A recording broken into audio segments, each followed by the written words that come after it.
telah ditemukan pecahan uang 1.000 sekresek. Iya.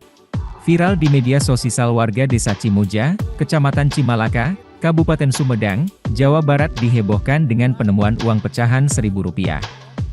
Uang pecahan Rp1.000 tersebut awalnya ditemukan seorang anak kecil di parit. Sekretaris Desa Cimuja Lukman Hakim mengatakan uang itu ditemukan di parit irigasi di sekitar persawahan, terbungkus sebuah kantong plastik dan sudah bercampur lumpur. Puluhan warga mengambil uang itu dan mencucinya. Uang itu kini habis dijajankan warga yang memungutinya. Uang kertas pecahan Rp1.000 itu ditemukan pada Selasa, 5 Juni 2023. Penemunya adalah Dimas, 12, anak lelaki yang sedang berburu layangan putus. Sambil menunggu kesempatan mendapatkan layangan, Dimas bermain di parit. Dia melihat benda seperti uang kertas keluar dari sobelkan kantong plastik.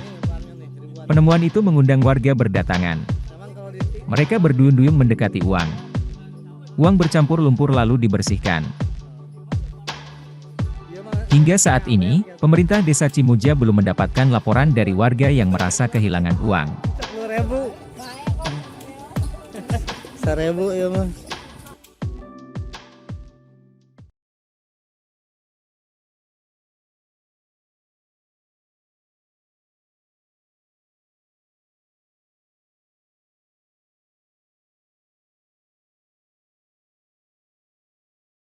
Terima kasih sudah nonton. Jangan lupa like, subscribe, dan share ya.